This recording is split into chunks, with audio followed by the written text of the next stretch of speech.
আসসালামু আলাইকুম প্রিয় শিক্ষক ও শিক্ষিকাগণ, আপনারা কেমন আছেন? আশা করি অনেক ভালো আছেন। আমি হাজির হয়ে গেলাম শাহিন শিকদার আপনাদের সামনে। আজকের ভিডিওটি আপনারা থাম্বনেল দেখে বুঝতে পারতেছেন। সো চলুন কথা না বাড়িয়ে শুরু করা যাক। আমি আজকের ভিডিওতে কী আলোচনা করব সেটি থাম্বনেলে লিখে রেখেছি। আমি ভিডিওটি আজকে লং করব না, আপনারা একটু ধৈর্য সহকারে দেখুন বা শুনুন। মাদ্রাসা সংশোধন নীতিমালা 2025-এ ফাইল অর্থ বিভাগ থেকে স্যার কি হয়েছে বা অর্থ বিভাগে রয়েছে।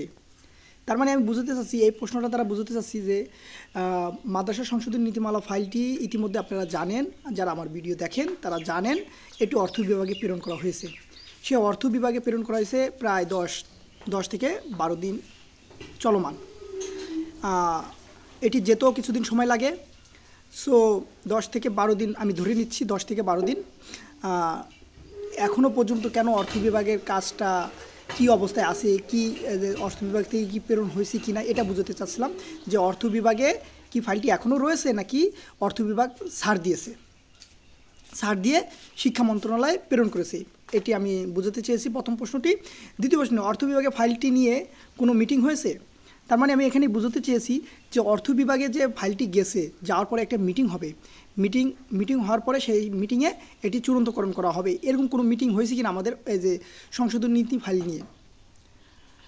ফাইলটি কবে নাগাদ প্রকাশিত হতে পারে চূড়ান্তভাবে, তার মানে এটা দ্বারা আমি বুঝছি যে ফাইলটি অনলাইনে, যেমন স্বতন্ত্র ইবতেদায়ী মাদ্রাসা নীতিমালা ফাইলটি ওয়েবসাইটে দেখাচ্ছে, এরকম ওয়েবসাইটে কবে দেখাবে এটি বুঝতে চাচ্ছি। এই প্রশ্নগুলোর উত্তরই পাবেন আমার এই ভিডিওতে। চলুন উত্তরগুলো দিচ্ছি এক এক করে, যেহেতু সবগুলো একই ক্যাটাগরির প্রশ্ন, এজন্য উত্তরে একসাথেই দিচ্ছি। আপনারা একটু ধৈর্যশীল হয়ে ভিডিওটি দেখেন।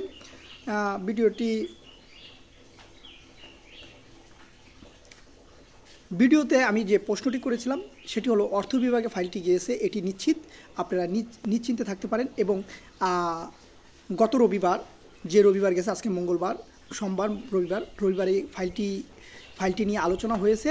এটির ছোট্ট একটা মিটিং, মানে একটা জুলাই অভ্যর্থনের একটা মিটিংয়ের ক্ষেত্রে তারা যে 5 বিশিষ্ট কমিটি করে দেওয়া হয়েছে চূড়ান্ত করার জন্য ফাইলটিকে, তারা 5 জন এক জায়গায় হয়েছিল, তারা এটা নিয়ে আলোচনা করেছিল এবং সেটি আমি রবিবারে জানতে পারিনি, সোমবারে জেনেছি। এজন্য আমি আপনাদেরকে দুঃখ প্রকাশ করতেছি। এবং আর সোমবারে না জানার কারণ হলো, ভিডিওতে আমি কেন জানাইনি, কারণ হলো বাংলাদেশ সংযুক্ত ইবতেদায়ী মাদ্রাসা শিক্ষক ফোরামের একটি কমিটি আছে, কেন্দ্রীয় কমিটি আছে। সেই কেন্দ্রীয় কমিটি এই তথ্যটা প্রচার করার পরেই আমি এই ভিডিওটি তৈরি করতেছি, ঠিক আছে। যারা ইতিমধ্যে আমাদের বাংলাদেশ সংযুক্ত ইবতেদায়ী মাদ্রাসা শিক্ষক ফোরামের সাথে যুক্ত আছেন কেন্দ্রীয় কমিটিতে, তারা ইতিমধ্যে জানেন এবং আস্তে আস্তে আমাদের প্রত্যেকটা বিভাগেই এই তথ্যটি জেনে যাবে ইনশাল্লাহ, যে অর্থ বিভাগে ফাইলটি আছে এবং অর্থ বিভাগে এখনও পর্যন্ত ফাইলটি যেভাবে আছে ঠিক সেভাবেই পড়ে আছে। এখনও পর্যন্ত কোনো মিটিং হয়নি অর্থ বিভাগে।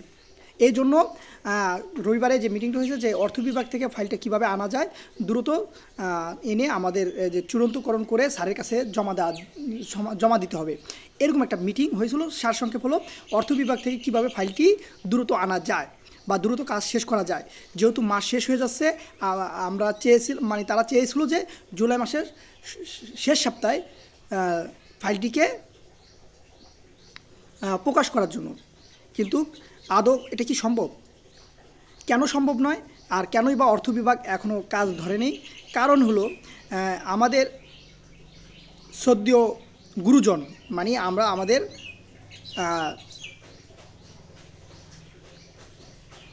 সচিব স্যার, যাকে আমরা বলি আমাদের সর্বসর্বা, উনি ছিলেন না, উনি সিঙ্গাপুর গেছেন। উনি 12 তারিখে এসে জয়েন করেছিলেন এবং 12 তারিখে আসার পরে, জয়েন করার পরে সেই ফাইলটি কিন্তু 12 তারিখে জয়েন করার পর, তার আগে 12 তারিখের মধ্যেই ফাইলটি কিন্তু অর্থ বিভাগে পাঠানো হয়, মানে তার আগে বৃহস্পতিবারে অর্থ বিভাগে প্রেরণ করা হয়, যতটুকু আমি জানি বা যতটুকু আমাকে ইনফরমেশন আমি যতটুকু কালেক্ট করতে পারছি সেই অনুযায়ী বলতেছি আপনাদেরকে।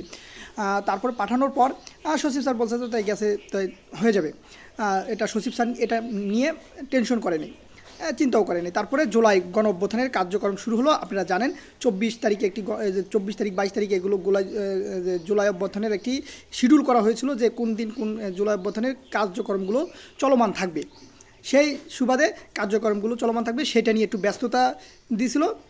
ব্যস্ততা থাকার কারণে সচিব স্যার আর অর্থ বিভাগে ফোন দেয় নাই বা অর্থ বিভাগে ফোন দেওয়ার প্রয়োজন মনে করেনি, কারণ তার জন্য আলাদা একটা কমিটি করে দেওয়া হয়েছে যে ওই কমিটি তারা চূড়ান্তভাবে স্যারের কাছে কমপ্লিট করে স্যারের কাছে দেবে। যাই হোক, যেহেতু স্যার এখনও পর্যন্ত আমাদের যে ফাইলটাকে নিয়ে যদি অর্থ বিভাগে ফাইলটাকে নিয়ে স্যার যদি ফোন দেয় তাহলে অবশ্যই খুব দ্রুত করে দিত। যাই হোক, এটা আপনারা বুঝতে পেরেছেন। তারপরে মাইলস্টোনের যে ঘটনাটাই ঘটলো 21 তারিখে, সেটি আপনারা জানেন মর্মাহত। তা আমাদের অনেক সন্তান সমতুল্য ছাত্রছাত্রীরা সেখানে অনেক শহীদ হয়েছেন। আল্লাহ তাআলা তাদেরকে শহীদ হিসাবে কবুল করুক, আমিন।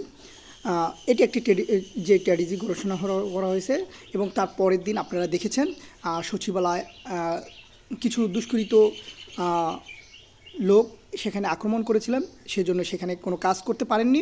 এই যে কারণগুলো দেখতেছেন, এই কারণগুলো কিন্তু অর্থ বিভাগের সাথে রিলেটেড। এরপর আপনারা জানেন পে স্কেল নিয়ে অর্থ বিভাগে একটি বিশাল বড় শোডাউন চলতেছে পে স্কেল নিয়ে, পে কমিশন নিয়ে।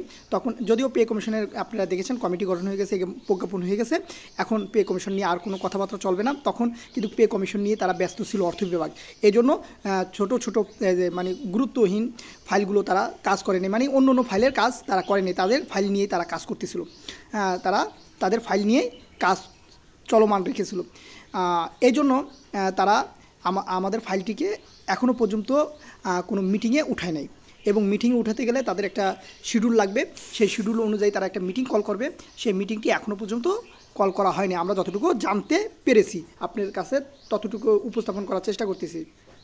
তাহলে আপনারা বুঝতেছেন অর্থ বিভাগে এখনও মিটিং হয় নাই। সো তাহলে জুলাই মাসে এই ফাইলটি প্রকাশ হওয়ার কোনো সম্ভাবনা নেই, এটি আপনারা কিন্তু বুঝতে পারলেন। ফাইলটি এখন কবে নাগাদ এটা প্রকাশ হতে পারে, আমরা কূটনৈতিকভাবে যোগাযোগ করেছি। আমি এবং আমার সম্মানিত সভাপতি বাংলাদেশ সংযুক্ত ইফতেদায়ী মাদ্রাসা শিক্ষক ফোরামের এবং সিনিয়র সভাপতিও যোগাযোগ করেছেন। আমরা কিন্তু একজন নয়, আমাদের আইন উপদেষ্টা আইন সম্পাদক যিনি আছেন উনিও কিন্তু যোগাযোগ রাখছেন।